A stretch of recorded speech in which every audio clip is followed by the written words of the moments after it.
Thank you for the invitation, first of all. Thank you. Thank you very much, Roberto. Okay, hello, everybody. This is our 13th online journal club, which is the result of a cooperation between Asian Pacific Endodontic Confederation and Tehran University of Medical Sciences. We are very happy to have this session in a very important time in Iran, which is Nowruz or New Day, which is the first day or first week of our Persian New Year. We celebrate that, and because this is the initiation of a spring, so I'm going to say season greeting or spring greeting to all of you. And we have a very important topic today. Roberto, please accept our apology because we are going to put you in a hot chair asking you a lot of questions. So our appraiser today, where she is going to critically appraise the article, obviously by initiation of a small description about what is inside the article and explaining the article first for everybody, and then she's going to ask her questions as well. And whoever have any question, they may raise hand and they can ask their question from our author, actually our first author. And our second author, I think Duncan is not able to join, but Roberto is in a very difficult situation in that place because on behalf of both authors of this journal, he is going to answer all of our questions. However, our master, Professor Ibrahim Abu Tahun, that you can see his face, he told me to be very nice to the authors, but I'm not going to be nice. Professor Ibrahim, please start the session. Thank you, Mohammed. No, you should show mercy today because we have also our colleague today from Jordan. But I'm sure with Dr. Roberto and with you all, we will have a very fruitful session. One more success for the APEC Educational Committee and for Dr. Mohammed. Of course, vital pulp therapy is now the talk of the town. And as we know, because they almost always any deep caries will end up with root canal treatment. And this is why the new directions in vital pulp therapy should be taken with, should be welcome from all of us. And also because the clinical technique is not a product of new medicine.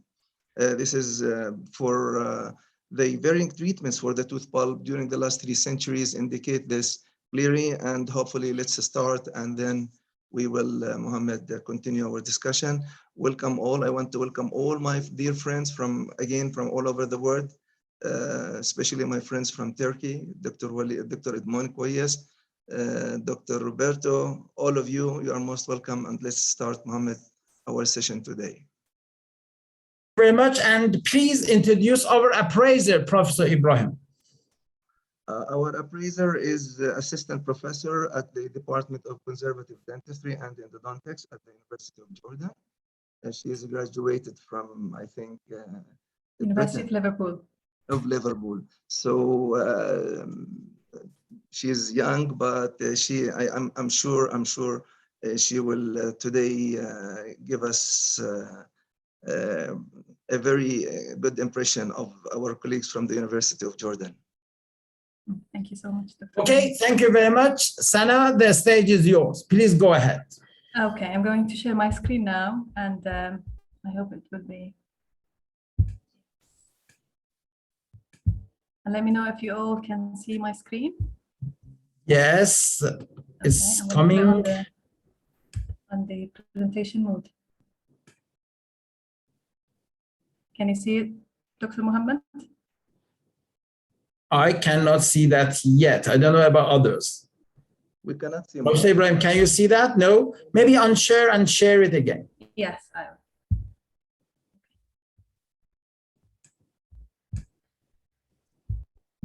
will. Okay, let's see. Can you see it now? Yes. Okay, Very nice. Go ahead, please. Okay. So thank you all for giving me the opportunity to discuss this hot topic. As Dr. Brahim said, this is the 13th APEC Journal Club, and my name is Sana Jamani. I have graduated from University of Liverpool as my postgraduate studies, and today we are going to talk about this paper. It's a prospective clinical trial investigating the effectiveness of partial pulpotomy after relating preoperative symptoms to a new established classification of pulpitis. And we have today with us, I do believe, Dr. Roberto Careddu, who is based in Dublin in a private practice, I guess, and the corresponding author is Henry Duncan, who works in the restorative division in Trinity College in Dublin. This paper was published in September 2021 and got cited twice. That's a small screenshot of the first page in the international IEJ, International Endodontic Journal that talks about the abstract itself, and I'm going to talk you through it in simple slides later on, so you don't have to worry about it. Okay. I would like to start with the aims of this study. This study has 2 aims and 4 objectives, and they are basically talking about the investigating the outcomes of partial pulpotomy after 1 year using hydraulic calcium silicate cement, which is the bidentine, on symptomatic carious exposure in adult teeth. It also compared the traditional American Association Endodontics classification of pulpitis with a recent classification, which is Walter's classification, in predicting the outcomes of treatment. And I do believe this is very important, that we need systems or a classification that would make things easy for us in deciding which treatment option we use. The objectives as well, it has secondary objectives of assessing the bleeding time and tenderness to percussion with teeth involved in this study and the outcome, especially in reversible and irreversible pulpitis, if those actually affected the outcome, and also talks about the practical aspects of bidentine, including discoloration, sitting time, and postoperative symptoms. The main findings of this study is that partial pulpotomies with bidentine, it found that 90% of analyzed cases after 1 year were successful after carious exposure. And also it considers Walter's classification as a good prognostic measures after treatment, but it found that cases with severe pulpitis have had the more likelihood of failure. I just made sure that those findings were written in simple words, and then we're going to go through them in details later on, but those were the main findings. The review of literature in this study is actually talked about. Sarah, can you please show the previous slide? Yes. And all the participants, if you have any question, please just press the raise hand and we turn on your microphone and then you can speak. Thank you very much. So we don't wait for the end of the presentation. Anytime that you have any question, please just, we have Dr. Ahmed Hamid Ali. Ahmed, please go ahead. Ask your question and then I ask mine. Hello, everyone. Thank you. Hello. Thank you. Please turn on your video as well. Then we are able to see your face. Thank you. Sorry. Please go ahead. Hello, everyone. Hello, we can hear you very well. You can hear me? Okay, thank you very much. Well, my question is, their diagnosis or their assessment of the outcome was based on CBCT or conventional periapical X-ray? That's my question. Because 90%, it seems very high percent for carious pulp exposure. That's what I wanted to note. Okay, thank you very much. I think Sana can answer this question first, and then we ask Roberto for that. Sana, please. Okay. Yes, well, because we are just still talking a little bit, there is no CBCT analysis, and the success terms and the failures were described in the end, at the end of this slides later on. But let me answer you. They were based on symptoms and radiographic findings defining the success. And it also has percentages of teeth with no symptoms but no response to the vitality. They were categorized twice, either successful or not, and we have two different percentages. And I think this is the cases where have no symptoms after 1 year. If am I correct? Is that yeah? Yep. Yeah. Roberto, please go ahead. Exactly. Basically, because we're talking about vital tool therapy, we had the chance to assess the vitality directly with the pulp testing. So in this case, the use of CBCT, which, as you say, is a very important and good way to assess a tooth, but it would be let's say outside the rules that we have in Europe for the use of CT scan. So we cannot assess that with a CT scan. Plus, in this case, we had the chance to check the vitality, and as she was saying, we divided the pulp status in three. So there was the success rate, the failure rate, and the unresponsive rate. So because these teeth, sometimes when you do a pulpotomy, you don't get a proper response with the vitality test, we decided to check the unresponsive. So people that never had symptoms after, there was no enlargement of the periodontal ligament space in the PA after the checkup, and we consider that unresponsive. While if a tooth had symptoms, or if there were no symptoms, but at the same time a lesion, for instance, in the PA, of course, it was considered a failure.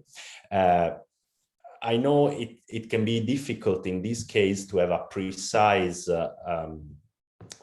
outcome, also because what we saw in time, I have to say, I'm still seeing the patient that participated in this study. We decided to do a study based in, we didn't want to do it in the university, we want to do it in private practice for a number of reasons that we can discuss later on, but I'm still seeing these patients, so I'm still reviewing after 2-3 years these cases, and I have to say the majority of the unresponsive still are without any sign of pathosis radiographically. And what I saw as well was a temporary unresponsiveness, let's say, of the teeth that after 1 year start to be responsive again, and that was a kind of weird finding that is not in the article, because the article was just something immobilized at 1 year. Okay, thank you very much indeed. And I have a question as well about the aim of the study, because speaking about the aim, I can say that you are not aiming, for example, for outcome or for success, but you are aiming for evaluating two classification technique. So in that case, we need actually to make sure that when we are looking at some very specific aim, can we say that you end up to the aim, or you achieve to the aim that you plan to? Because you show that some sort of success or failure. This is not the aim, 90% or 80% or even 50%. It is not the aim of your article. So sorry if I'm saying that, it misleads us sometimes to something else, because we are not worried about the success rate of such a treatment, partial pulpotomy, especially when we just have 37 patients. So we need a huge number to evaluate the success rate. But obviously, because your aim is different, that can be the answer. But I'm going to ask you this question after Farhan, Professor Farhan, asked his question. Professor Farhan, please go ahead, ask your question, and Roberto is going to answer both. Thank you, Dr. Nicofor. My question is regarding, hope all are well. The critique that I have on this paper is that the inclusion and exclusion criteria, when we look at the exclusion criteria, is just the opposite of the inclusion criteria. This is not the case. Ideally, the exclusion criteria should be written in a manner that the cases that we will exclude out of the cases that we have included, it should not be the opposite of, for example, the investigator wanted to add premolars and molars. So it means that incisors and canines are already out, but there is no point writing that incisors and canine are in the exclusion criteria. So similarly, points like age group, like vitality, like pulp not getting exposed and absence of deep carious lesion, these points are already understood that these are not part of the inclusion criteria. So how are we gonna exclude them? So the learning point here is that the exclusion criteria has to be crisp, and it should not just be opposite of the inclusion criteria. Okay, yeah. Okay, Roberto, both questions, please. Mine and Professor Farhan. Thank you for all the questions. And yeah, first of all, about the exclusion and inclusion criteria, yes, there is this specularity on exclusion and inclusion criteria. However, the inclusion and exclusion criteria here were basically black or white. I mean, if the pulp was exposed, we went for the treatment. If the pulp was not exposed, we didn't go for the treatment. And yes, for sure, there is a specularity that ideally should be avoided. Otherwise, there were not such a particular exclusion criteria other than age or whatever. And because we were required to give some kind of response on that when they were reviewing our article, we added all those voices in the exclusion criteria. The exclusion and inclusion criteria were actually one of the points that the reviewers checked with us, and we had to make it like that in order to satisfy the reviewers for the inclusion of the article. So that table that you see with the inclusion and exclusion criteria was modified. Coming to your question, if I understood well, if I remember well, the question was about the aim of the study. Yes. Of course, in order to do a success or not success rate at 1 year, you need a randomized control trial, which is not this study. So we couldn't do a randomized control trial for a reason of practicality, and because basically we were not, for instance, checking the outcome if we did this with biodentin or with MPA, for instance. So we wanted to know if we can use and if the system used by Walters is an alternative that we can use in the let's say in the study design, in the planning of the study. There was indeed the will of checking other stuff, like for instance the biodentin. We had the cases with biodentin. We wanted to see something that was very practical, like does biodentin set in the time marketed, and we checked that. We wanted to check if the presence of a deep caries lesion or an extreme deep caries lesion can change something in the outcome. And let's say the main aim, as you were saying, was to check if Walters classification could have an impact on our daily practice. And then there are sub-aims, let's say, other things that comes with the article, with the fact that we treated this state. But of course, the main aim is different. I know it can be deceiving, but we had to do some results. The results in here that has to be considered is not that 90%. That is like a bit of a shocking, if we want, result. I know, but my point is, when you put such a thing, when you say 90% success rate, that means this is the main finding of the study. And I say that my point is, it is not the main finding. The main finding is about the classification, not about success rate. So this is very important. We need to be very careful not confusing our readers about the outcome of our study when the aim of a study is something else. That is my point. Am I right, you think, Roberto? Sorry? Am I right? Do you agree with me? No, absolutely, absolutely. The goal of this article is not to say, guys, we can do that and you have the 90% of success. That is incidental. Exactly, exactly. That is my point. That is my point. Yes. Thank you. Okay, Miguel, please. First of all, let me say that I'm very happy that today we have a lot of our authors, previous authors and previous appraisers that they join us. So this is amazing to see those faces with us. Thank you very much. Miguel, please. First of all, congratulations for the paper. I have a very basic question, because you are treating patients with deep and extremely deep caries, with a diagnosis of reversible and irreversible pulpitis. So it could be an indication for direct pulp capping.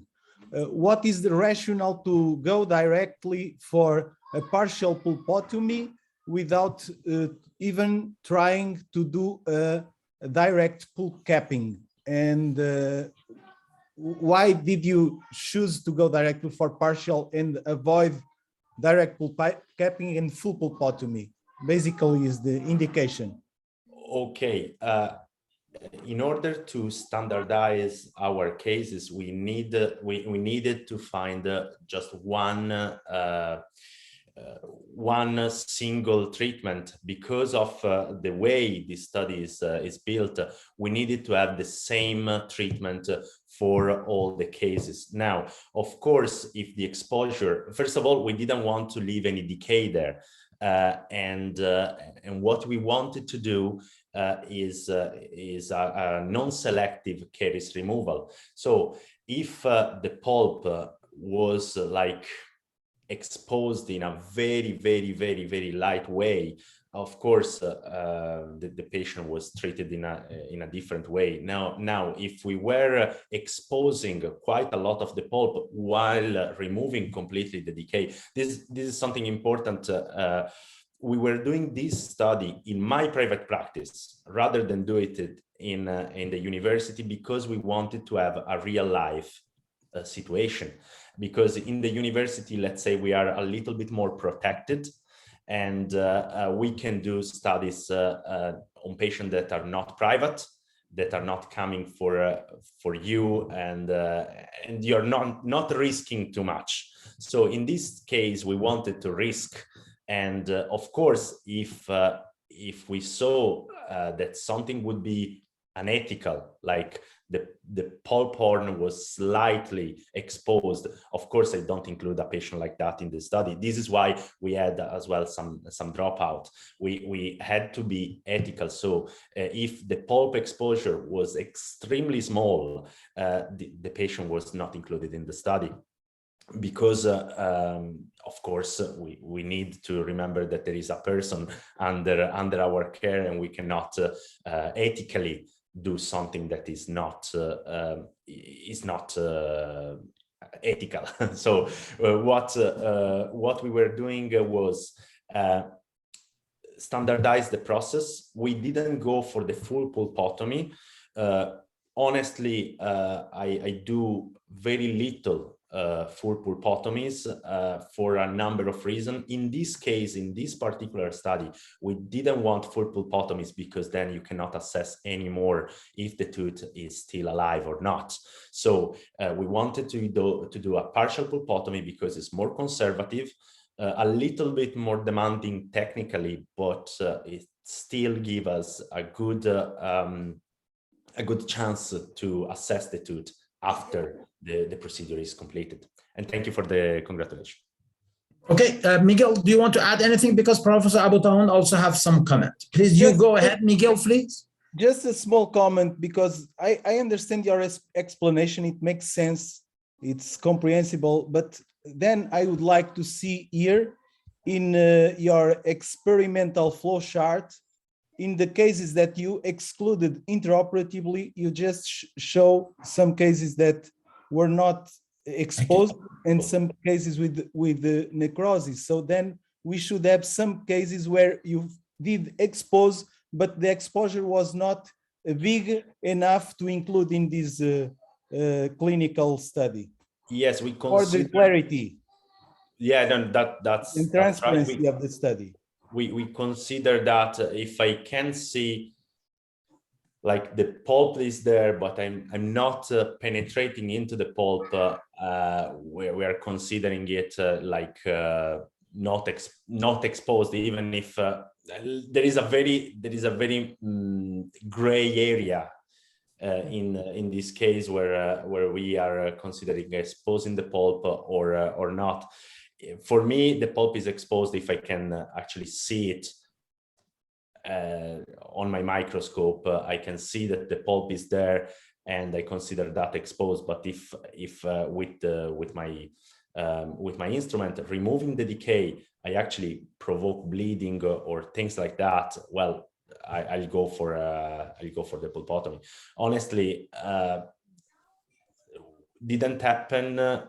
That we had a very small exposure with bleeding and an exposure that actually justified a different treatment. But if I consider the pulp exposed whenever I can see it with my microscope, and in those cases we were doing an indirect pulp capping. Okay, thank you very much, Roberto. Professor Ibrahim, and then Professor Edmond, and then Professor Farhan. Professor Ibrahim, please. Thank you very much. I would add to the answer of Dr. Roberto, which I agree with him, that reviewing and analyzing the literature, we can find two classes of pulp capping. The first, the class 1, which is superficial. And here, Dr. Roberto, I agree with you. We are talking about the class 2, where the caries is deeper. So the challenge of the microbial challenge here is greater. And this is why in such cases, we need, or these cases, they require more enhanced treatment. And this is why I fully agree with your concept and with your, I think that the class 2 pulp capping, what we did, or partial pulpotomy, are the same, are almost the same, where the lesion is deeper, so the microbial challenge is greater, and we need to go for more than just superficial treatment of the pulp exposure.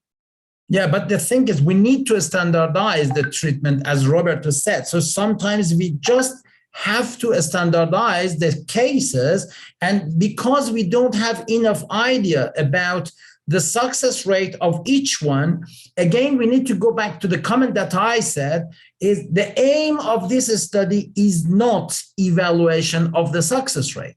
The aim of this study is to evaluate two classification techniques. Just that. And this is the most important things that we need to emphasize on that. Professor Edmond, thank you very much, Professor Ibrahim, for your amazing comment. Professor Edmond, please. Please unmute yourself and speak. I don't want to extend my suggestions, but I'd like first to congratulate Dr. Sana and Dr. Roberto for the excellent defense of their study. And however, I have some few points that we have to make a distinction between pulp vitality and pulp sensitivity. And I think sensitivity is more accurate to speak about in this paper, because the outcome is a pulpal sensitivity that might be saved. However, for our standard objective in endodontics, the end product that we need is to save the tooth and to save the supportive tissue. I don't think that you disagree with me. So whether the pulp is sensitive or not, as Professor Muhammad said, it should be it should not be our main objective to classify the outcome. I think that the success to us is, have we succeeded to save the supporting tissue? Have we succeeded to prevent the development of a lesion of endodontic origin? This for me is 100% success or 90% success. I don't really care deep inside me if the pulp is still sensitive or not. I would rather think of this way whenever I think of GPs, general practitioners, who should learn with precision and very accurate protocol to establish, because I don't want an abuse of this technique. I just want a precision, scientific approach, very didactic approach that we have to implement among our colleagues, students, residents, and GPs. If they manage to implement this protocol with precision, I'm sure that they will reach a very high success. Regarding that, many cases they have treated partially because they could not reach the end of the canal, or they have mistreated the tooth because there was an acute curvature and they couldn't negotiate properly, or they have broken a file inside, unfortunately. So instead of taking all the haphazards, the adventure of negotiating and treating difficult cases, I think that an accurate approach can be very adequate in our part of the world, at least for the growing economy. Thank you so much. Thank you very much, Professor Edmond. I think we are going to ask Professor Farhan to ask his question or add his comment.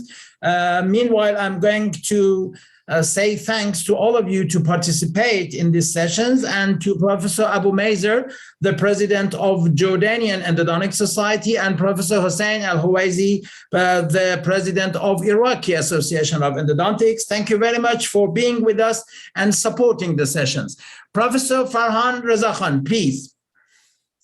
Okay, so thank you, Dr. Nikofor. So I have actually two main critiques regarding this paper. The first critique is that the study is underpowered because the sample size calculation is not aimed at addressing the question. So for example, with these numbers, one may not be able to, detect the difference in terms of success rates. So as you have rightly said, that the maximum that we could do with this study is to just classify. We cannot, address and assess the differences between the treatment modalities. So if the comparison of the treatment modality is the aim, then obviously the sample size calculation is not in line and the study is severely underpowered, especially when we look at the number of cases with severe pulpitis, just 5. So with these numbers, the inferences would be very weak. And the second critique is that look at the study design, please. The study design is a single-arm prospective longitudinal study with before and after design, pre-post design. So technically there is no comparison group. So the only comparison group we have here is actually a subset analysis based on the diagnosis. So because there is lack of comparison group, so we cannot draw any conclusions. So therefore, whatever inferences the study has made should be read with caution. So that's my take-home message regarding this study. Okay, thank you. I'm a bit worried about the time, but the discussion is amazing. Yeah. We learned from that a lot. Roberto, please answer this and then we move forward. But I'm going to ask everybody, when you ask your question, please do it very quick. Roberto. Okay, well, that's clear that we didn't have the power here in the study because that was not the aim of the study, as Mohammed was saying. The thing is, we had to use a practicality sample in this case. We looked at the previous studies done in the same way, and we used the same sample, more or less, about population. But our aim was not to say guys, do this because it's gonna work. Because for doing that, either you do a randomized control trial or you don't go anywhere. So the goal, I understand that as Mohammed was saying, it can be a little bit misleading, but if we go and check the articles, the goal is not to say to approach our cases because we will have this success rate, but it's just to see if what we consider irreversible pulpitis can be divided in different categories and help us with the diagnosis. This is more an article about diagnosis and how to approach a tooth that has pulpitis, because what we feel is that many times we are over-treating teeth.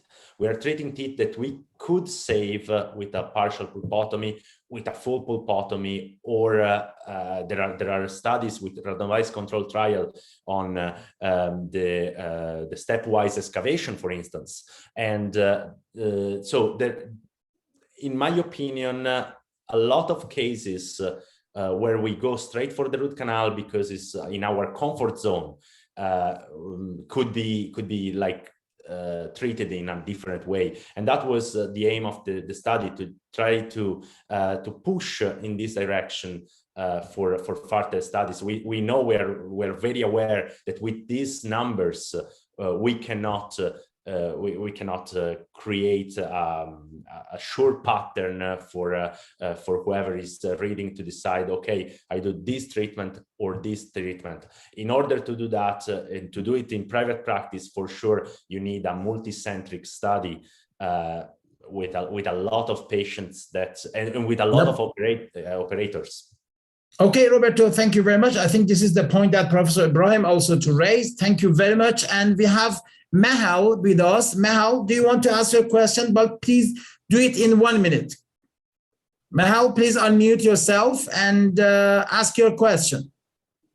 Mahal Agzmi, if I pronounce your name. Hi. Please, please go ahead. Hi, you can call me Maha. I will start my video.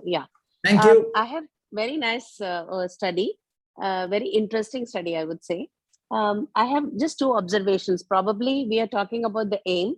So maybe the aim of the study may be to compare 2 classifications. But for that, we need to know the outcome of the treatment, whether it was successful or not. So probably that's the reason why Dr. Roberto was mentioning that the outcome is based on that.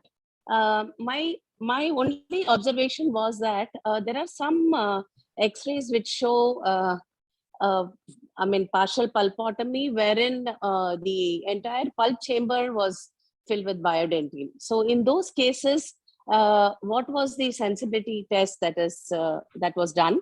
And probably the reason why it was unresponsive yet successful, maybe because the pulp chamber was devoid of pulp tissue. So was that the observation? This can you give the question that we have received from a lot of our participants. So how do you manage to evaluate the sensibility of the pulp tissue that was filled with biodentine? Well, actually, I don't know if there was any misleading X-ray, but the full pulp chamber was never filled. I mean, I was removing 2, maximum 3 millimeters of pulp and then packing the biodentine there. What can be seen also in the main picture? I am trying to find the pictures here. Well, I think Sana prepared some of those pictures. So if we go ahead and carry on, Sana is going to show them. Yes, I will check. Then what happened is that part of the pulp chamber was then filled sometimes with the hard tissue bridge. Okay. So that is the answer. That is the answer. So the partial pulpotomy may give us some response. Farhan, if your comment is very quick, please go ahead. Yeah, just 1 minute. So when we look at the time in the two groups, reversible and irreversible pulpitis, the difference appears very less, 1 minute 32 seconds and 1 minute 37 seconds. But there is no confidence interval or a standard deviation with it. So just writing down the mean nothing. So in a paper like this, I would like to see the confidence interval or the standard deviation with the point estimate, right? Without it, there is no difference. So if I were to review this paper, I would put a circle around it and would like the authors to correct this thing. Thank you. Okay, and also Professor Arshad mentioned that if we look at figure 4B, we can find that particular image that they ask their questions. Okay, we are going to have a very quick break and just watching one of the video from our sponsor, and then Sana is going to carry on.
Okay, thank you very much. We are back, and Roberto, while Sana is going to share her presentation, you may answer the question that Professor Farhan mentioned that.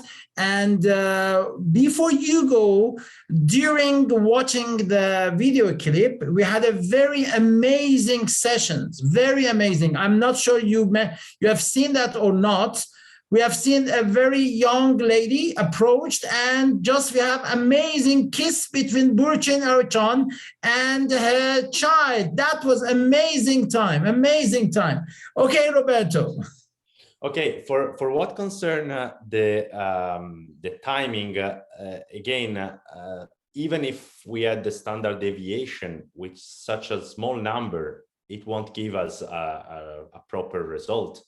So again, the aim of the study was not to calculate the difference in bleeding time. We just found an incidental findings. But even if we had the standard deviation with such a small number, it wouldn't make any sense because the study would not have power. So that was a detail that we added, but we didn't run the statistics there because it made no sense, even with the standard deviation. Okay, thank you. Sana, please. So I'm sharing my screen again, isn't yes, we are watching you. Yep. People are very enthusiastic today, so most of them have critically appraised the paper before I even started. So I'm not sure what is left, but let's just carry on now. So we talked about the main findings of the study, and the literature review part was very easy, and introducing the topic itself, talking about the microbial invasion. That was the main reason of the pulp tissues problem, pulp inflammation, talking about the pulp diagnosis classifications, the AE and the Walters classification, and also talked about the hydraulic calcium silicate, and that is considered as a gold standard material for treatment in pulp exposures, and talked a little bit about the bidentine properties. So the introduction of this paper was clear. This study has identified a gap in the literature talking about Walters classification, that although it's a potential new diagnostic system, at the present there was no studies at the time of publication, there was no studies investigating its usefulness in determining the predictability of vital pulp therapy. And that's probably one of the main aims of this study, is around Walter's classifications, as I see from the primary outcome. So materials and methods, and that's where things becomes more hot in topic. The study design itself, which we talked about the longitudinal prospective single arm study. And my question was to Roberto, they have prepared this, as my colleagues asked, do you think that the design of this study has fulfilled completely the aims and objectives without having any source of bias or something like that? If you would like to answer my question about the design itself.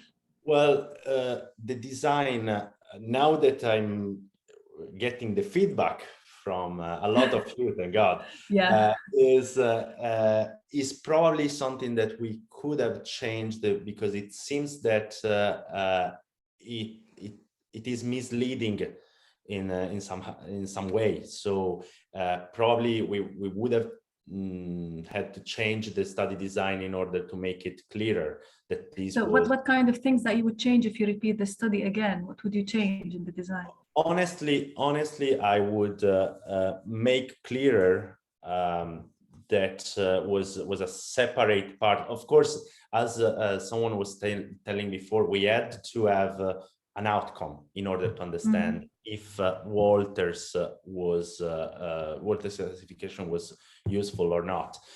However, probably I would remove a lot of the extra bits, like the bleeding time, well, the setting time, not really, because it's pretty just stable. a comment on it.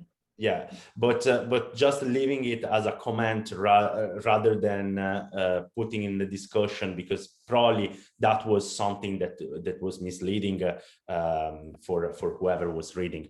I would change that probably, but honestly, this is a practicality study. It was extremely... like it's a pilot study? Sorry? Do you mean it's a pilot study? Well, actually, yes, it's part of my PhD. So we are still in the process of getting the numbers and getting the centers for a bigger study, because the numbers, especially in private practice, is extremely difficult to get the numbers for a big randomized controlled trial, and also for the ethical approval, bigger numbers would have been tough. So we are still progressing in the partial pulpotomy cases. I have another study going on, and we will see if we will reach the numbers for something more precise on indications for treatments. Would it be possible to have more than one operator, because that was done in the private sector? Have you considered having another operator that would actually increase the sample size and do the things parallel to each other to make it? Yeah, the thing is, we had to use multiple. If you want to do it privately, you have to have multiple private practice that agree to do that. They have to be ideally in the same country because of the ethical approval. Otherwise, you have to get multiple ethical approval. And I can tell you, for this study was a nightmare, especially in Ireland. They are very strict. So if you want to do things properly and get the proper ethical approval, you have to have one in every nation. Because I'm originally from Italy, so I could have friends that would have done that, but was kind of messy. So here in Ireland, I have to still find the person that wish to do in private practice to take this risk, using his time, his material, and everything to do this kind of study. And I do think it's demanding. Yes, doing a private practice and spending time on those studies can take effort and time and money. Has to be a practice with an endodontist, a microscope, because if you want to do this kind of treatment, you have to have a microscope. Standardization, yeah. and at the same time is something that is difficult in private practice because not all the patients are really suitable. I mean, if someone comes in pain and is getting married the day after, you go for a root canal treatment. You don't go for this treatment. This is what you don't risk it. Yes, there are patients that refuse to undergo these treatments. So the number that we got was the maximum I could do on my own in a limited amount of time. Also, because the ethical approval gives you just a limited amount of time to perform your treatments. Yeah. So if you don't get enough patient in that amount of time, you're done. And that was one of our issues. We had to give a starting date and a finishing date, and of course I cannot.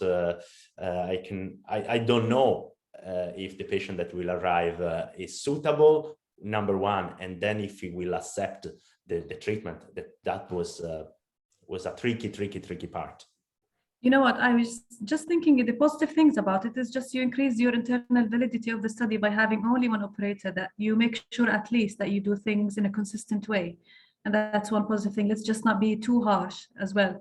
And that. Yeah, but the first point, Sana, I think the first point of view was the most important one about the study design. And I'm happy that Roberto mentioned that he accepts these critics, because it is very important to design the study in that way. However, I think Miguel mentioned a point that he wrote in the chat room, which is very important, about the bleeding time and the importance of the bleeding time and the importance of this finding for the future study.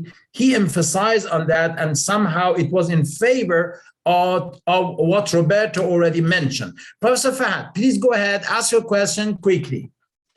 Thank you so much. So I'm just going to go back. No, first of all, thank you for writing this paper. It's very interesting read. There are a couple of observations that I have, and I won't go through all of them. We'll just wait for those sections to come in, and then I'll keep chiming in on it. I just want to go back to the sample size calculation, or in the section in which you mentioned size of the patient cohort. And there's a whole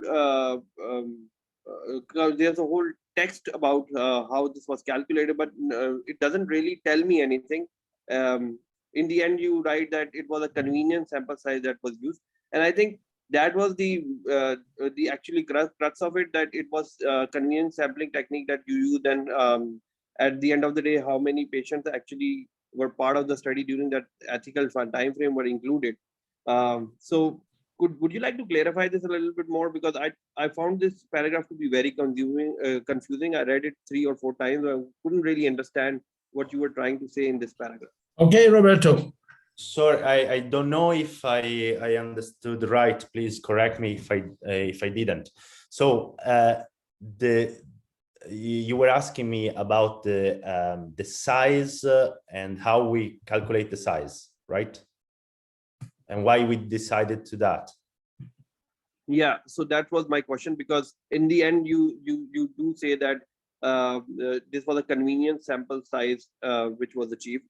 So in essence, no sample size calculation was done for this case, for this study. Yeah, so basically the process was this. We actually looked at what initially, of course, if you can create a study with power calculation and to design the study in a different way, it would have been even better. But we look at ourselves and our possibilities, and we said, okay, in this case, for sure, we won't have any number for power calculation. So what we did was we looked at the previous articles about this kind of procedures, and we got at the end 41 participants that participated to the study, and that were included in the study, because the numbers initially were bigger, and then we had to cut down for several reasons.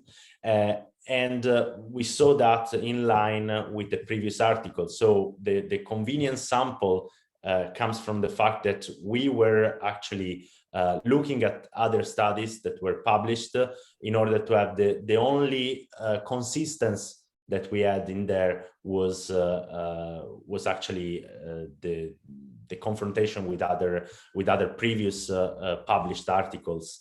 But the sample size was decided basically on the time that we had to recruit the patients, and on the patient that we had, and we checked if it was in line with previous articles. But unfortunately, in this kind of study, there was not really the possibility of creating a well-taught cohort of patients. So we were actually sticking with what we could achieve in this particular moment. So we can consider this as a pilot study to give some hints for further studies. We wanted just to check one aspect in particular, and was the diagnosis, and we just based our samples on previous articles. Thank you, Roberto. Thank you. I think this solves a lot of problem. We look at that as a pilot study. Sana, please carry on. Yes. Okay. So probably we just talked about this now, about the sample size, and you just explained this to us, Roberto, about the sample size is small, and your justification is just because there are different studies previously have investigated the same amount of patients or participants, and now we know why this has happened. There is no sample size calculation, but as you said, the practicality of running this study in this limited time has made things a little bit difficult. The demographics of this study, the age group was a bit wide, from 14 to 60 years old. And my main question was, do you think with this wide age group, the pulp status or the pulp response or the pain thresholds might be different, as the pulp tissue might have some degenerative sort of changes? Yeah. We actually based the age on the fact that we are performing, myself personally, we are performing quite a lot of vital pulp therapy, and we saw very little difference in the response about young, if we compare clinically young people and older people. As a thing that I noticed is that we can have internal resorption, for instance, after a vital pulp therapy, both in a young. Initially, the first resorption that I saw were in young people after maybe orthodontic therapies, and I saw those internal resorption, and I thought, okay, maybe this is related to something related to the age or to the orthodontic therapy. But actually, I have cases of 40 years old, 50 years old with resorption and caused probably because of this therapy. So at the end of the day, I personally think that the vital pulp therapy is suitable for any alive pulp. Of course, if it is completely calcified, is a different thing. But this comes, of course, there is nothing scientific because it's my personal experience, and we decided to include such a large sample size. First of all, because it was so difficult to recruit the patient, that if we reduce the sample size, that would have given us even less patient. And so if you reduce the age gap, it would give us even less patient. And then there was the fact that we didn't notice a different, and actually in the outcome we are still not noticing a difference between young people and older people. Okay, so but my main thing as well is regarding there's no mention of any relevant medical history. Correct me if I am wrong. And I do think that this is a little bit of an importance, because you need to know the medical history of patients are medicated, taking some sort of painkillers, or complaining of chronic pain. Sometimes people comes with back pain and take painkillers, and that certainly affects the pain measurements. And you've mentioned that you have tested the pain after a period of time of your treatment. Do you think that's important for us to know? Absolutely, yes. This is a lack of mention. Of course, when I'm doing a diagnosis for any patient, I don't want them to be medicated with any painkiller, because of course that impairs your judgment on the pulp status. Of course, if you are going to have a diagnosis on a patient that is on ibuprofen or paracetamol, the reading will never be right. There is no mention there, and actually something that we could have mentioned to have a difference in the exclusion criteria was if a patient, of course, was taking painkillers, it could not be assessed.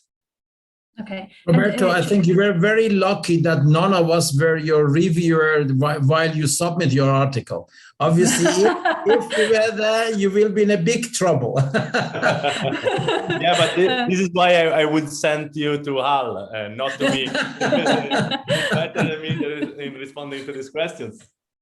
Yeah, well, my last comment, Roberto, about the demographics is using molar and premolar teeth, and some of my colleagues have mentioned that using those specific teeth and the location of X-ray, the caries on them, and the size of exposure, and the location of exposure, whether it's occlusally or proximal, that would just make the sample size not very homogeneous or representative of the actual exposures. I'm not sure why. It would be very interesting to see the exposures placed on teeth, and that's one of the things my comment on.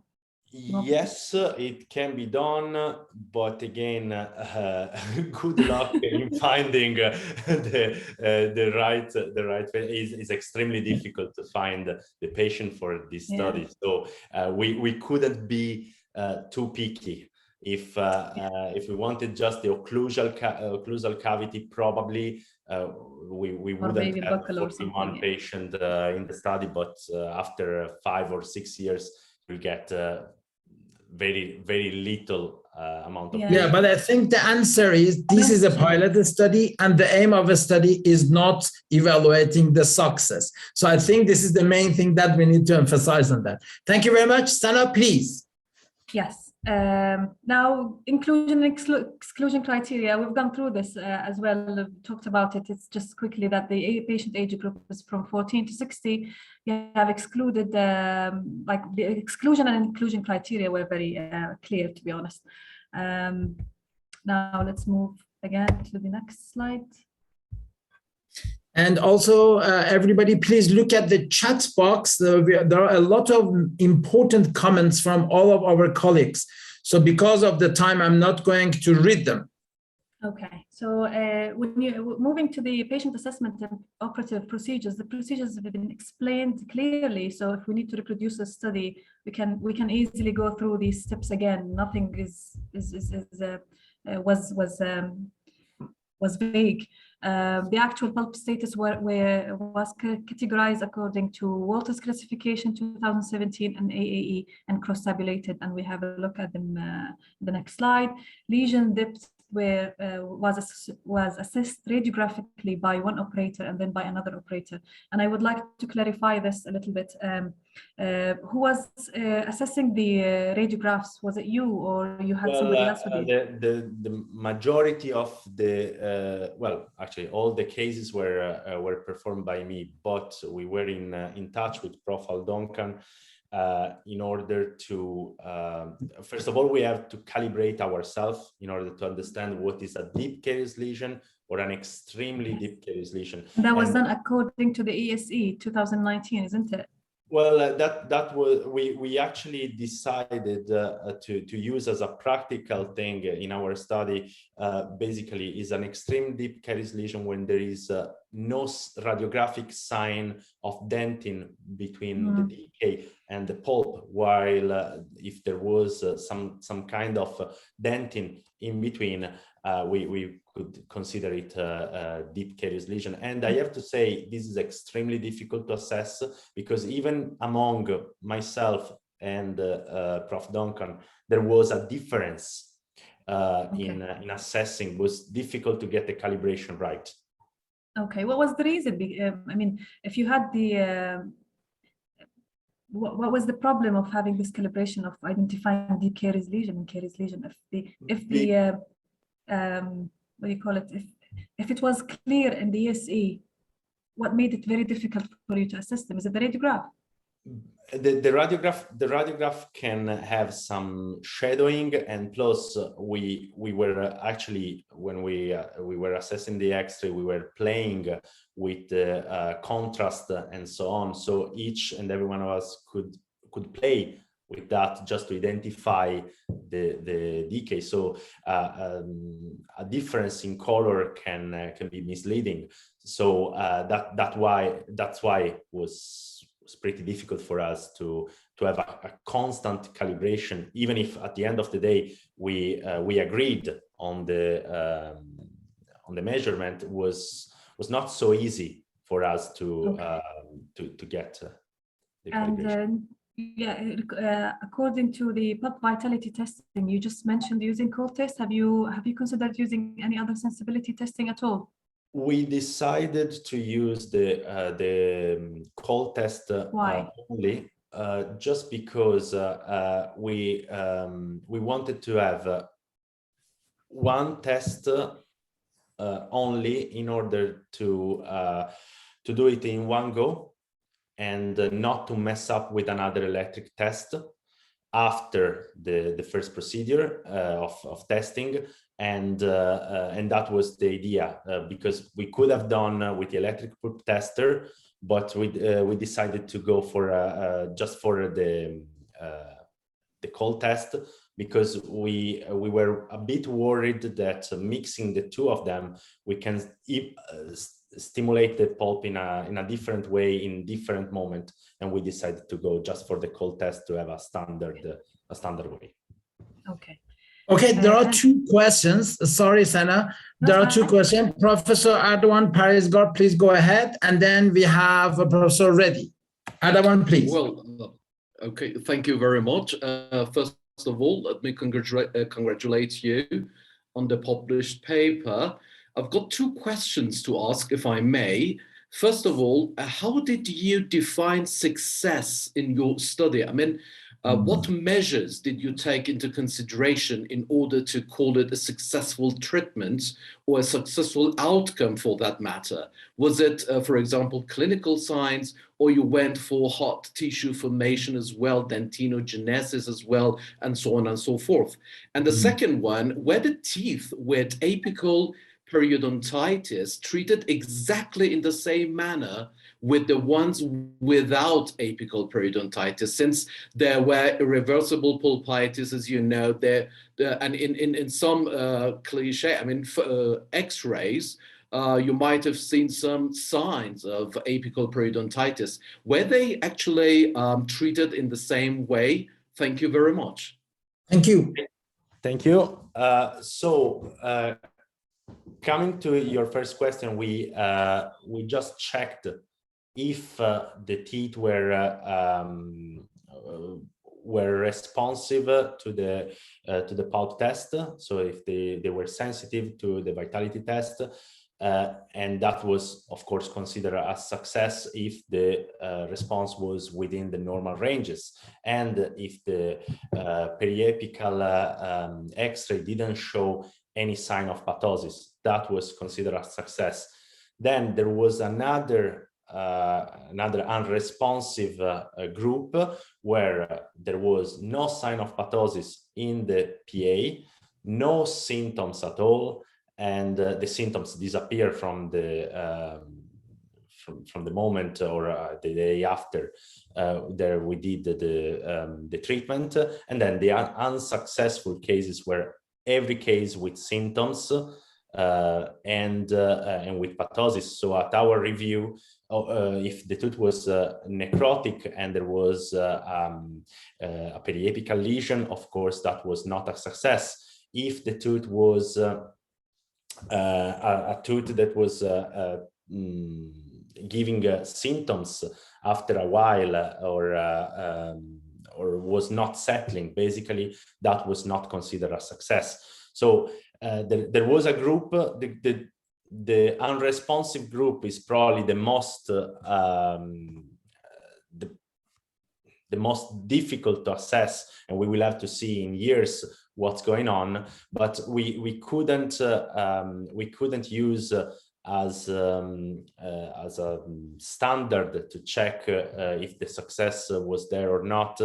We couldn't use, for instance, the hard tissue bridge formation, because in certain cases, even if the pulp stays vital, even after a year, you don't see clinically in the radiograph a hard tissue bridge formation. We know that maybe it's there histologically, but we couldn't use that as a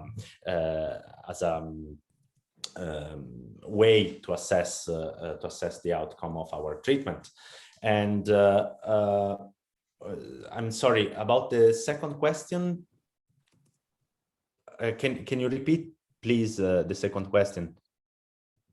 The second question was regarding actually apical periodontitis, because some teeth could have been accompanied by apical periodontitis. Were they treated exactly in the same way as the ones without apical periodontitis, or actually you did it or consider them in exclusion criteria, inclusion criteria, and so on and so forth?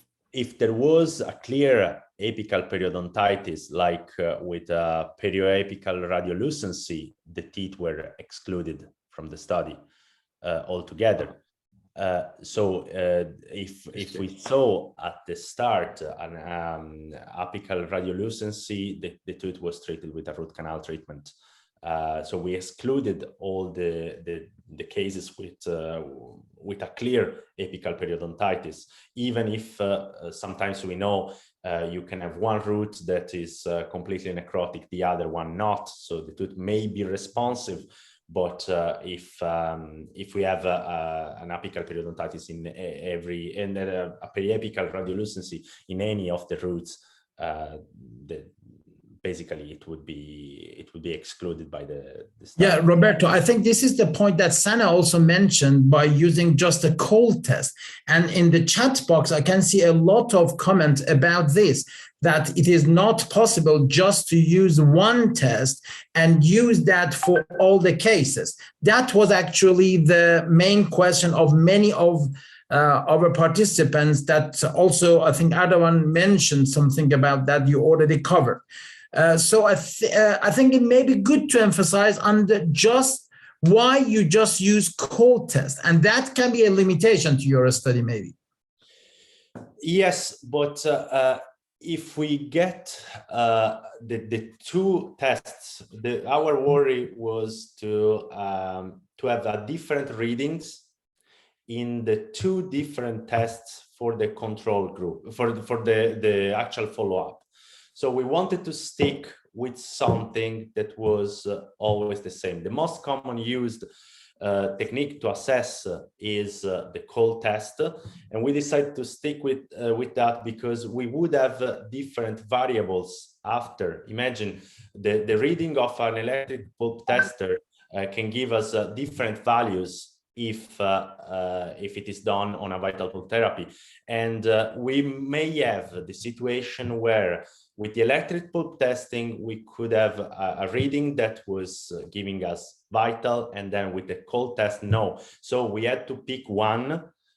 We decided to pick one to be constant and consistent in the study. Okay, yeah, I think we can discuss that for a day, because this is very, very confusing area, or maybe, as you said, it's a gray area, the diagnosis. And because you want to emphasize on the classification, diagnosis is very important. Some of our colleagues said that a strict criteria is necessary for such a study. Otherwise, you cannot categorize the outcome and obviously the diagnosis. So this is, I think, the point that Sana already mentioned, and some of the participants also thanks her that she already covered the question. Okay, thank you. Ready? Okay, yeah, Roberto, please. Walters classification, they were giving us, in order to give the Walters classification, you have to use the cold stimuli in order to say, okay, this is a mild, this is a moderate, this is a severe pulpitis. So we had to pick one, and we didn't want to have another. For Walters, I agree with you, but you need to cover that. Even our students in the department, they cannot just emphasize, they cannot just say they use one test, and they need to cover all the tests. Even they don't use that for the diagnosis, they need to report it in the file of the patient. I think about this topic, we already covered and discussed, and we already hear all the necessary ideas, but let's have, because we have 3 raised hands, I'm going to quickly ask Reddy to talk. Reddy, please. Hello everyone, and congratulations to the authors. So my question is, okay, Walters, we require a cold test preoperatively, but for the follow-up, when we are looking at the success of the treatment, why weren't vitality tests also taken into consideration? Wouldn't a vitality, why were only sensibility tests taken into considerations in the follow-up? So if I understood, this is a big issue, Roberto. See, there are a lot of questions about that. Yeah. Okay. So because we started with one cold test, we kept the cold test. That is the only answer I have, unfortunately. So okay, Dr. Fahd, please, you go ahead. Thank you so much. So since we're talking about outcome assessments, one observation that I noted was that radiographic assessment was done only by one observer. And so sometimes, it'd be good, since you did assessment of caries by 2 observers, outcomes should have been assessed by 2 observers also. Also, there is no mention in the paper as to what tool was used for radiographic assessment. For example, periapical index or something should have been mentioned if some tool was indeed used for this assessment. So that's one point. And the other point was, okay, Fahd, let's Roberto answer this first. Roberto. Well, yeah. If you have a double check on every patient, of course we can. In this case, because of the practicality of the study, it was done in my surgery, and then I was using the X-rays that were taken with a phosphor plate to send them to Hull, and that was the way to assess the radiographic outcome and the pre-op radiographic aspect. But it was actually impossible in this case to have to move the patient back to the university or into the university. This study wouldn't be possible. So if the study was not practice-based, of course we can assess easily when we are working in the university. We assess the patient, and we can do the both of us together. But in this case, we really wanted to do it in private practice, so it was impractical for us to have 2 operators checking everything. Was simply not possible. So Dr. Fahd, next, please. My point was, 2 independent operators could have just reviewed the X-rays and classified as failed or successful, and there should have been some mention of a tool that was being used for radiographic classification of success or failure. The other question was, in outcomes, there is no mention of any calcific metamorphosis. In the cases that you treated, did you find any calcific metamorphosis? And if there is indeed a calcific metamorphosis in any of the cases, would that be considered a success, failure, or something else? That's a very good question, also because the calcifications inside the pulp are a negative outcome. So basically, there were the calcification that we saw, actually, I have to say, thank God, in this study, were basically the cases where we had the proper hard tissue bridge formation. So it was a good calcification. We didn't experience any calcification inside the pulp in random areas. And otherwise, unfortunately, that is a negative prognostic aspect. So we should have considered that an unsuccessful therapy, because we know by the literature that is a very poor prognostic factor. But thank God we didn't have any internal calcification. I had other failures, not in the cases of this study, both after random calcification of the pulp, or, as I was saying before, for the cases where I saw an internal resorption of the tooth. Okay, thank you very much. Sana, please go ahead. Okay, so moving to the next slide, that's a quick refreshment of what is classification and AAE classifications. We know that AAE has classified the pulp diagnosis or pulp status on reversible, irreversible pulpitis, which is salvageable or not salvageable in terms of recommendation of treatment, whereas Walter's classification 2017 suggested 3 symptomatic pulp diagnosis and 1 asymptomatic, which is pulp necrosis, mild pulpitis and moderate pulpitis and severe pulpitis. And I think I don't need to go through them because you already know what they mean. Now, the cross-tabulation of pulp classification that was done by Roberto in this study that have classified all the cases and have cross-tabulated them. So we have 18 cases of reversible pulpitis and mild pulpitis, and we have 1 case of moderate pulpitis and reversible pulpitis. In irreversible pulpitis, we have only 1 mild cases according to Walters, and 17 cases as irreversible but were moderate in Walters classification. Now going to the recruitment here. Just give me a second, just need to switch up something here.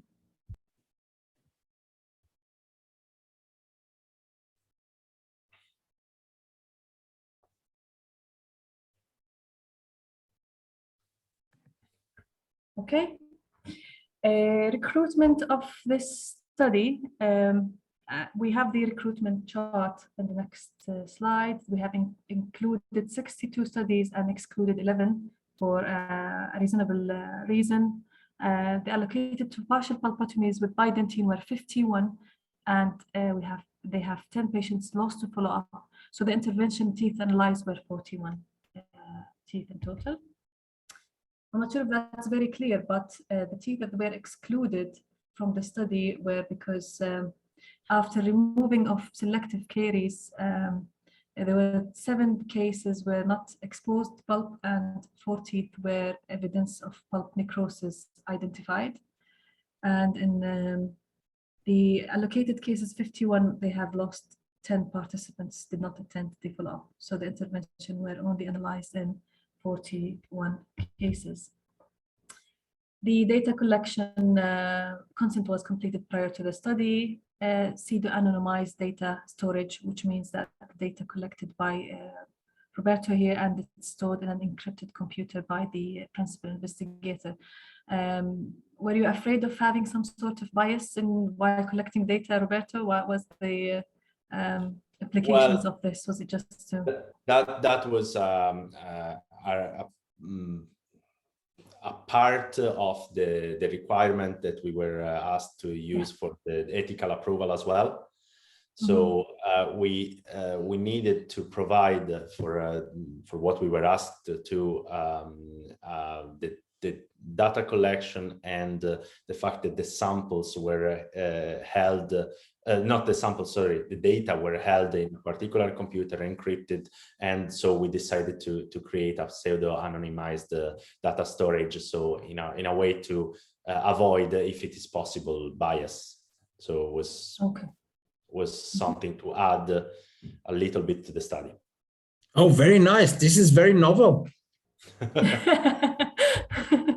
So let's just move to the procedure, and that's one of the figures that you had in the study that talks about the whole procedure itself, what you did in your surgery, the partial pulpotomy protocol. After exposure, non-selective caries removal was done, and you have explained in your discussions that non-selective caries removal, where the sole idea behind it is to expose the pulp and clinically see if there is any uncontrolled bleeding instead of just directly cap it or indirectly cap it. So that's what Rikuchi has recommended, is it?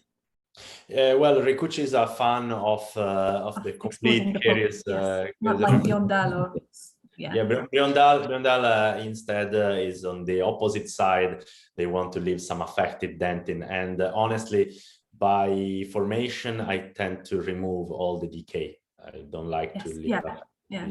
Even the discolored dentin, if it was hard, do you actually consider it as a... Well, no, if it is tertiary dentin, of course we leave it there. What we use is our hand instruments. So we remove the majority of the decay with a borer, and then when we are going close to the pulp, we just excavate manually.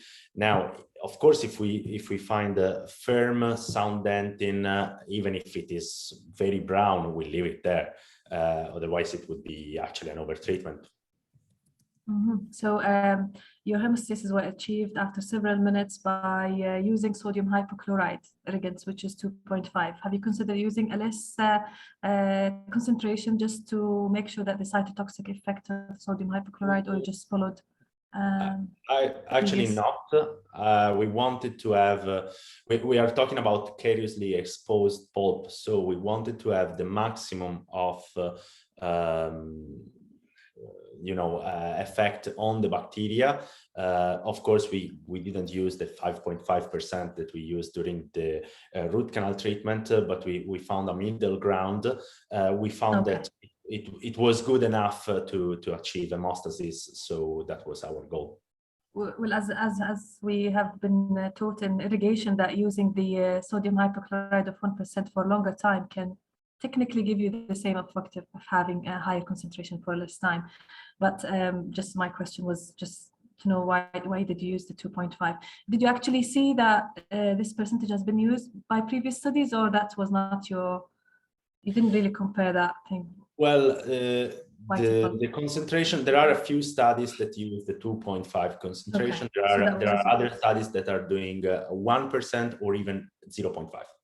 Okay, and then you have restored these teeth with the bidentine, and you left it for a week. Yep. And then you had the restorations on top. Did you find any difficulties of any of dislodged bidentine at all, or things where? Absolutely, yes. I'm not using any more biodentin as alone. Alone, absolutely. It is marketed for staying there 6 months. I wouldn't trust it for more than 1 week. And honestly, I stopped using biodentin altogether. It would be good to say that in your article as well, because your article is in favor of biodentin, and it is the problem of all of us. In favor of biodentin? No, I'm just saying that they marketed something for 12 minutes and it sets in 22. So I don't think Septodont is very happy with me. But actually, I'm not using. I'm not. But when you say 90% success, they don't care about the details. They just use the abstract, say that 90%, and advertise that. That is the problem. No, actually, honestly, I'm not using biodentin almost anymore for several reasons. First of all, is the setting time is very long. It is marketed for a single visit procedure, but actually I had issues, and in here, this is why we wanted to do it in private practice, because we wanted to see the timing of real life. You know, in the university, if you leave the patient there a little bit longer, it's not a problem. But if you have a busy practice and there are coming patients that are coming, of course, I took longer sessions. But if I was relying on the 12 minutes, for sure, I would have had a mess inside my surgery because of the setting time that is not there. At the same time, the other issue was the dislodgement of the biodentin that can happen. So in the cases that didn't show up for the follow-up, and then maybe they come after a long time, the biodentin was completely gone, and was before the 6 months. So biodentin, another issue with biodentin in this case, and in all the cases, the biodentin cannot be properly seen in the radiographs. That means that if you do the vital pulp therapy with me today, if you go to another dentist tomorrow and you have a random pain in the area, the first thing that they say, oh, there is dodgy stuff there. So at the moment, I'm using another kind of, several kind of putty materials in order to do my vital pulp therapies. The important thing is that there is no bismuth oxide, because of course that causes discoloration. But apart for that, I don't feel biodentin is great for a temporary restoration. But would you consider having a restoration on top, like GIC, for example, or maybe something to cover it? Because just dismissing this biodentin and knowing that it has a positive effect on the pulp, the biomarkers that it recruits, would you just consider not using it at all, although it has some positives and you can overcome them by a restoration?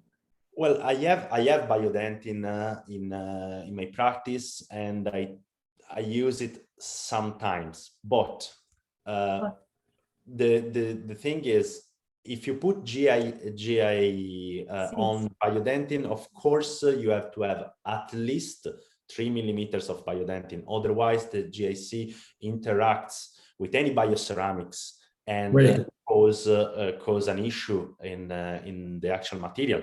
So you can restore it with some composite, but nowadays there are some putty. I don't know if I can speak about brands. But there is one putty in particular that I'm using that in more or less 10 minutes is set, and I can do the full composite restoration. So my approach has changed, because for this study, because we were studying a bit biodentin, we filled the whole cavity with the biodentin. Nowadays, in a case like that, I would do a composite margin before removing completely the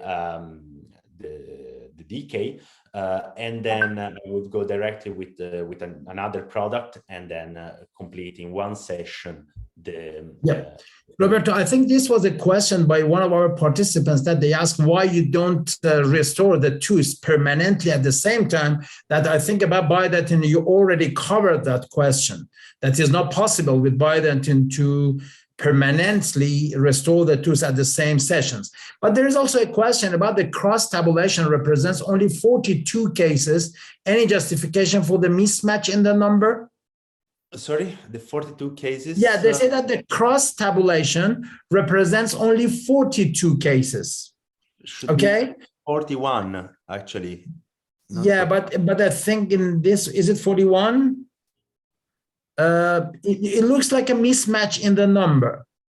They say that. And also there is another question about the number of surfaces involved in terms of caries and the effect of the number of wall defects on the result and on the restoration, and the effect of the restoration. I think Sana already asked this question about the place or the position of the exposure and the effect of that on the outcome. And I believe, again, we need to go back to the aim of the study, so the aim of this study and the misleading that I mentioned at the first, when we start, I think it covers the answer. But if you want to add anything to that, please go ahead. The thing is, the majority of the cases actually were interproximal decay. Was pretty rare. I wish to have like occlusal cases because they are actually easier to treat.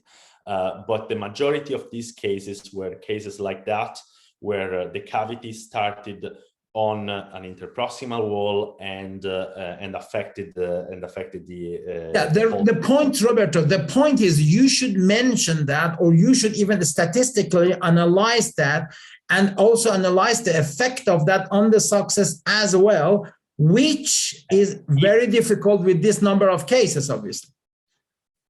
Yes, and if the goal, if this was a randomized control trial, of course it had to be, but as you say, the goal was not that, so we couldn't get in too many variables for let's say a secondary finding, let's say.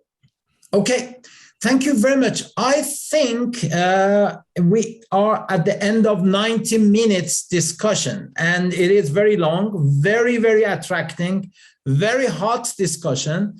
So we have two choices. One is not to go to bed and carry on discussing, which is a bit difficult. And I think I've received a lot of a private message that they said that please have another session, and then we may carry on in another sessions, or we may say that this is enough. We already cover a lot of amazing questions and a lot of things. So for others, maybe they can carry on and have the other part of that. By the way, because Professor Ibrahim last time, also this time, asked me to finish on time, so I have to cut the discussion. First, I want to ask everybody to say their thanks to Roberto for accepting our invitation. It is very difficult to accept such a discussion, such an open discussion in this type of area. So everybody say their thanks to you, Roberto. We prepare a certification of appreciation for you. So I ask my colleagues to share that one. And if we put our hand together for Roberto and thanks him for this amazing and for this brave acceptance for being with us. Thank you very much, Roberto, for that.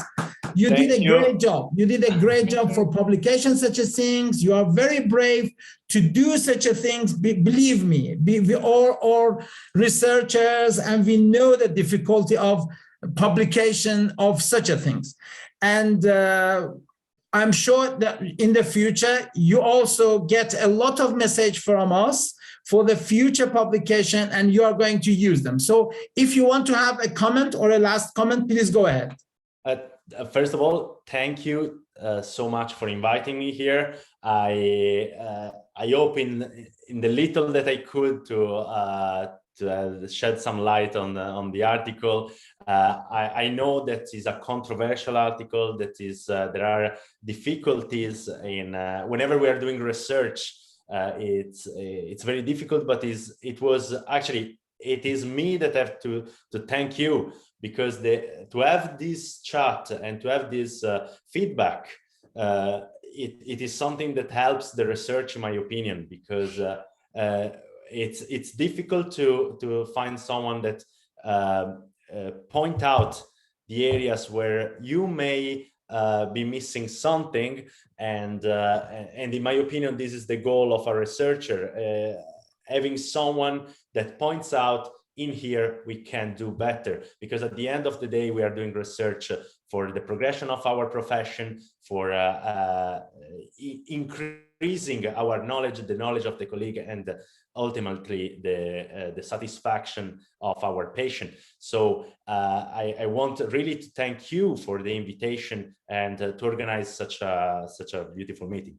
Thank you very much, Roberto. There are a lot of comments in the chat box. My colleague is going to send them, all of them, to you, and we may prepare them for our website as well. If you want to answer them in our website, I'm sure that Dr. Malihi is going to take care of them and put them there. One of them is about the cases that you lost, 10 cases that you already lost, and they didn't come back for follow-up. Do you want to say something about that?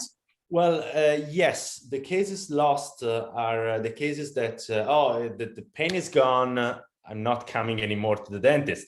So the thing is,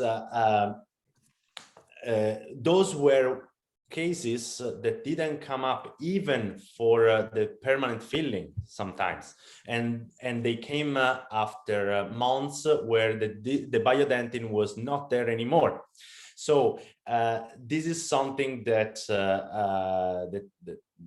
that unfortunately I couldn't control. We tried to call these people like hundreds of times, but they didn't come on time, and this allowed me to see that 6 months of biodentin as a temporary is a madness. It's not gonna work.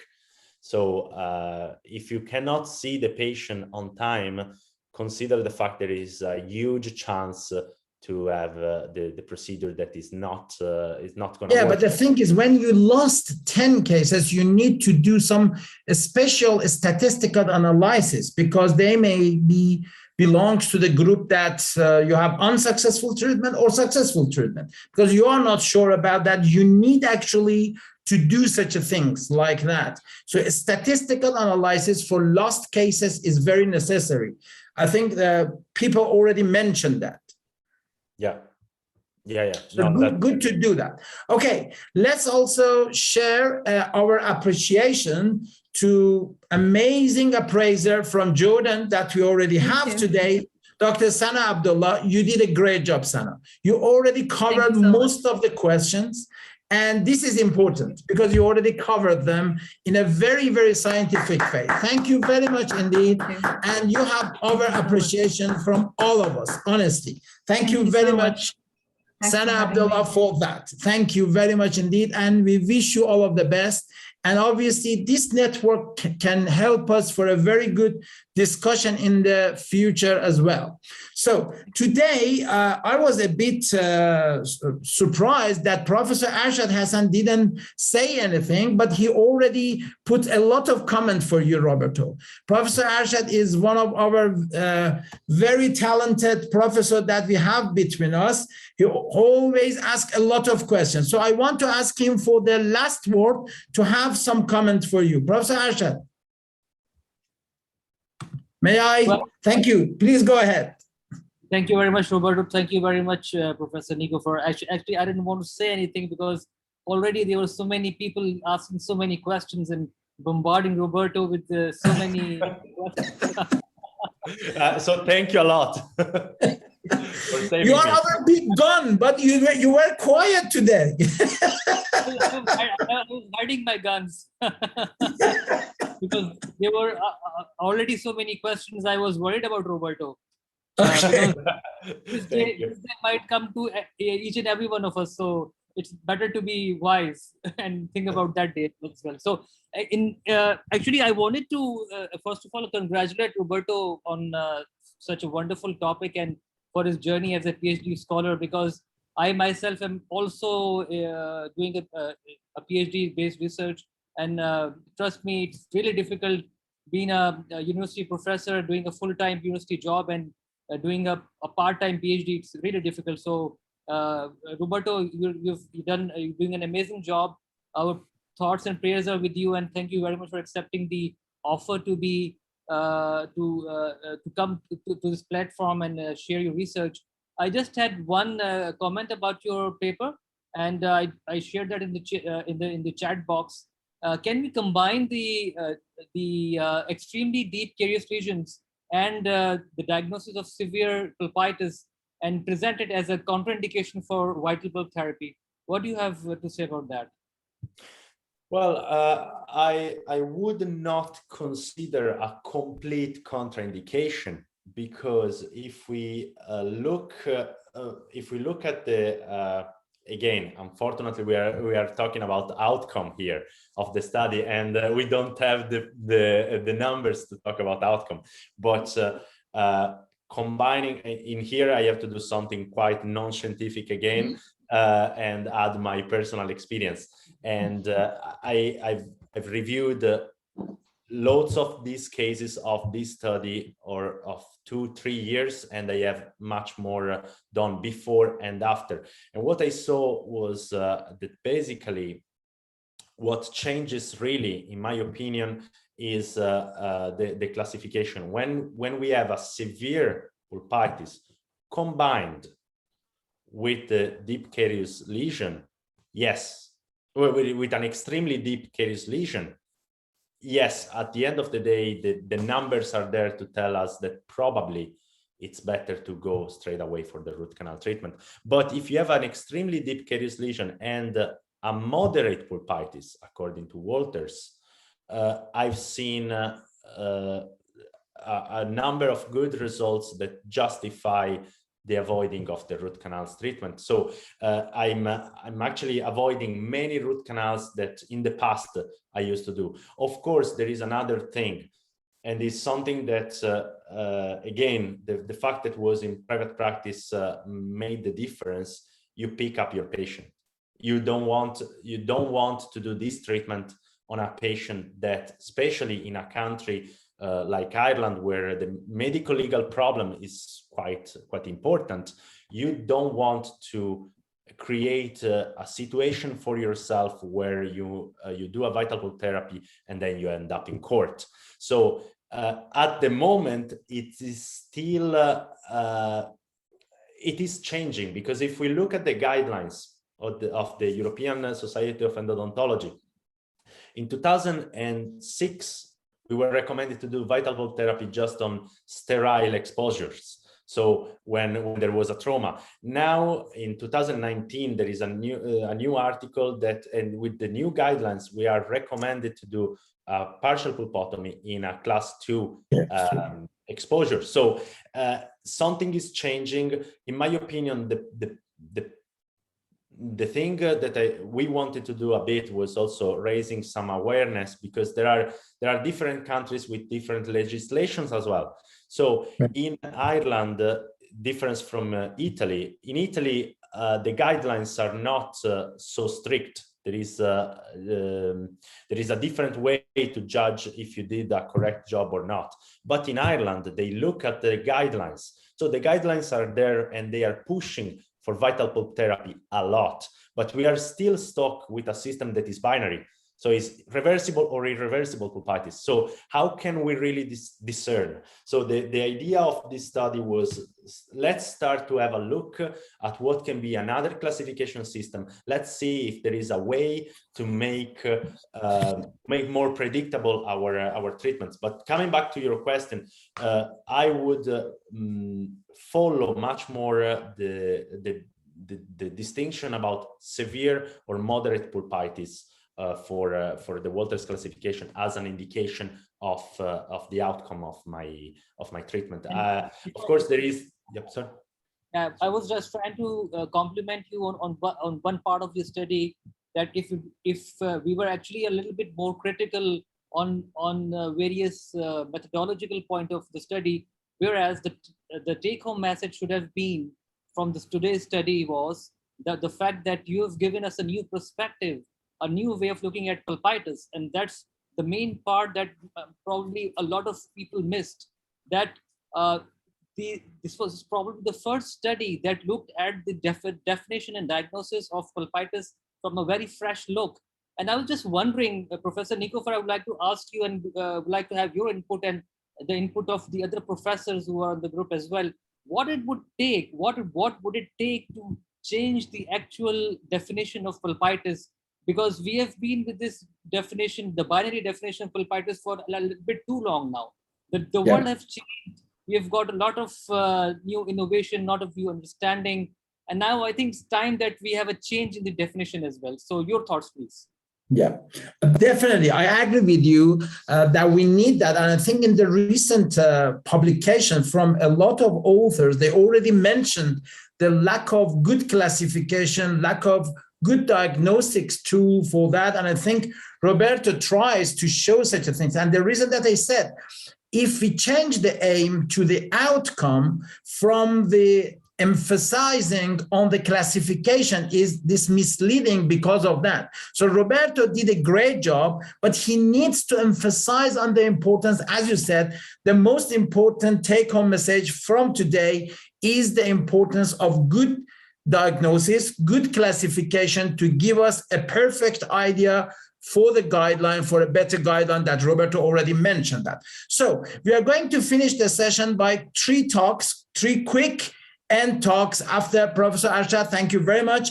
Professor Hossein Al-Hawaizi, the president of Iraqi Association of Endodontics, Professor Özgür İlke, the secretary of the Educational Committee, and we end the session by Professor Ibrahim Abu Tahun, as usual. Professor Al-Hawaizi, please. I think Professor Al-Hawaizi disconnected. Okay, Professor Ilke, you go, and then I think we wait for Professor Al-Hawaizi to come back. Professor Ilke, the Secretary of the Educational Committee. Thank you so much. Thank you for the great discussion and for your great moderating as always. A very little comment. For my opinion, another concern of this study is the follow-up, duration of follow-up time.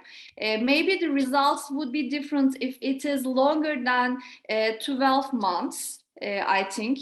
In particular for the moderate and severe cases. Am I right?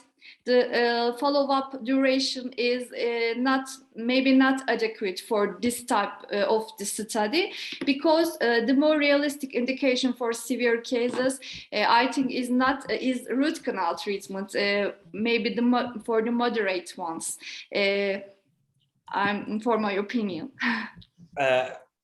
I don't know. Follow-up time. What do you think about the duration of the follow-up time? Maybe do you think that the results would be different if it is longer than 12 months? For the sure. Cases, for the moderate cases. For sure, there is always the risk of having a failure in the let's say in the long run, but and I have to say this was done after 1 year, but I have the review of 2-3 years, and I have to say that there are not an amount of failure where I am required to do a root canal treatment.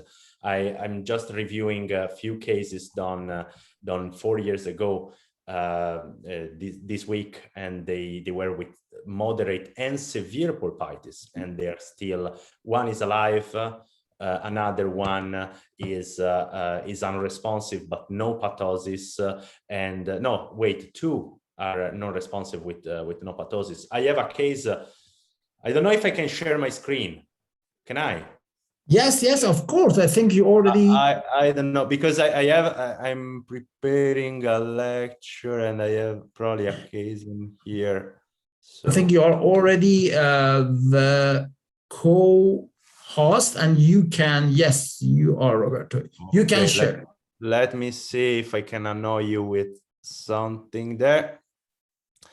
So I can show a few. Okay, while Roberto is going to share his screen, I'm going to announce a very good news. As you remember from our last session, we discussed about artificial intelligence in endodontics, and Dr. Fahad Omer kindly accepted to have a very special session and very interesting webinar, which is on Tuesday, the 10th of May, 2022 at 13 GMT on artificial intelligence in endodontics, which is in the same Zoom meeting room. We will announce that. Okay, Roberto, can you share? Yes. Yeah, we can see that. Yes. Okay. It's part of a presentation. Like these cases, this case was done back in 2018. Even in here, this is Biodentin, and we can see that there is nothing that we can see, and this is why I hate Biodentin. This is 2019. The patient was told, get cuspal coverage, get cuspal coverage. Of course, he didn't. But in 2020 was still fine. And this was a case of irreversible pulpitis. This was a moderate case. And we see in 2021, again, the patient, and what happened, it came like this. So this is a problem. If they don't get cuspal coverage, they are prone to have failures. So at the end of the day, I cannot judge. The tooth is still alive. I rebuilt the tooth, and excuse my very poor skills in restorative, but the tooth is still alive, and yeah, even this case, where it is, this case was a severe pulpitis one. I don't know if I can share. Can you see it? Yes, we can see that.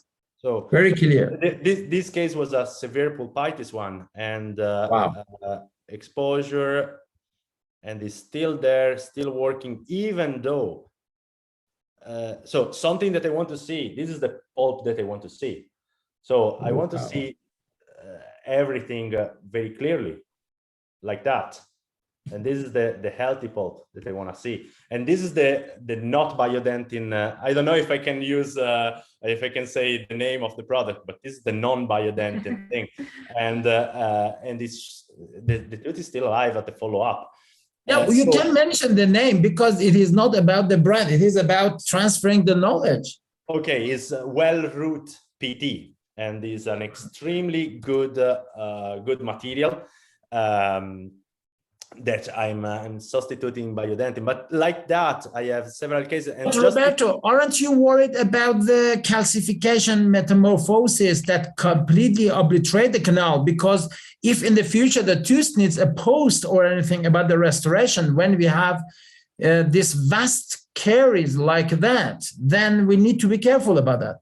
Well, actually, I'm using less and less and less post in general, also in my endo.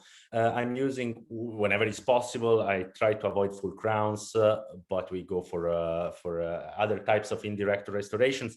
And I'm not actually, you know, whenever you are doing these procedures, you have to be aware that if a problem occurs, you need to be ready to deal with severely calcified tissue. This is why you don't do the full pulpotomy. Good to hear that from you. This is very important. I think this is another take-home message that we need to be very careful about that, because calcific metamorphosis can be a worse outcome for our treatment, isn't it? Yeah, absolutely. And another, just to show you the bad stuff, because there is bad stuff. You see the 37 here. Yes. Internal resorption, or this fella here. Sorry, this fella here is an older man. The treatment was good. Just to reply to your question, the treatment was good for more than 1 year, but then look at what happened there. So in a case like that, the tooth was still vital with that big resorption. In a situation like that, I had to go for the root canal, of course. Okay, thank you, Roberto. Thank you very much. I'm more than worried about the time, because we already covered 120 minutes. Okay, Professor Al-Hawaizi, you are going to be the penultimate talk. Okay, please, Professor Al-Hawaizi. Please unmute yourself and talk. Oh, I think the connection of Professor Al-Hawaizi is not good. Okay, in that case, Professor Ibrahim, please go ahead and have the last talk for all of us. And then we are going to end up with some video from our sponsor. Okay, Professor Al-Hawaizi, we can hear you. Well,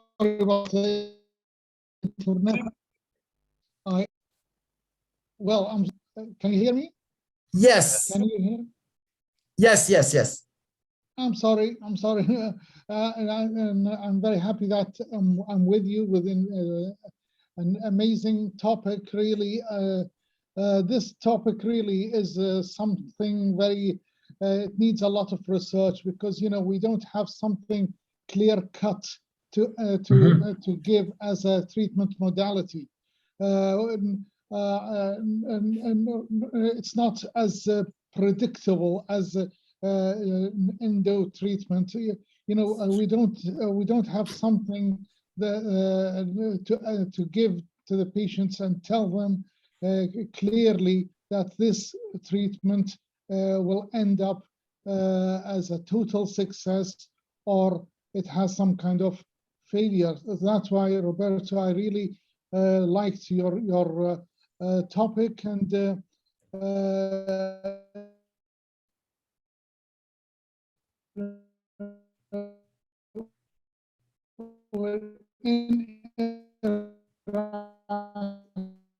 really we have got so many going with PhD students with you. Thank you so much. Okay, thank you very much, Professor Al-Hawezi, from your input. Professor Ibrahim. Yes, thank you very much, sir. So the conclusion on this discussion is that there is a biologic dilemma. The term irreversible is misleading, and the true puzzlement is diagnosis. I think there are other classifications now proposed in the literature to highlight the healing potential of the pulp in cases with diagnosed as pulpitis. The common element in all these studies is that there is always vital pulp tissue that has the potential to heal in case of reversible pulpitis if it has been managed properly. And the conclusion of this study is that cases with reversible inflamed pulps can be at least partially maintained. And this conclusion is of great clinical and scientific importance because, first of all, this study has been completed on teeth with mature teeth, adult patients with mature teeth. And this is against what we used to hear from some colleagues that it doesn't work in these vital pulp treatment modalities do not work in patients with mature teeth. Thank you, Dr. Roberto. The great article should be added to our knowledge on this topic. Thank you for your patience to accommodate the comments from Dr. Mohammed. I want also to congratulate my colleague from the University of Jordan, Dr. Sana. You did a very good job. And thank you, Dr. Mohammed. One more success, and we will, inshallah, have more and more such sessions, successful sessions with you. Thank you all. Thank you, everybody. Thank you very much for staying with us. And thank you, Roberto and Sana. Sana, you did a very great job. Each time our appraiser make it much more useful. So that was fantastic. You gave your questions very maturely and very nicely, but very harshly as well. Roberto, congratulations.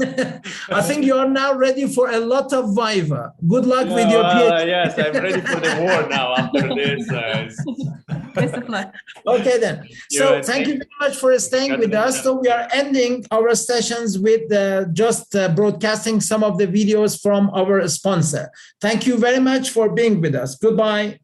Thanks. Bye-bye.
Okay, guys, thank you very much indeed, and have a very good night. See you soon. Dr. Ibrahim, Professor Ibrahim Abu Tahon, thank you very much for your support.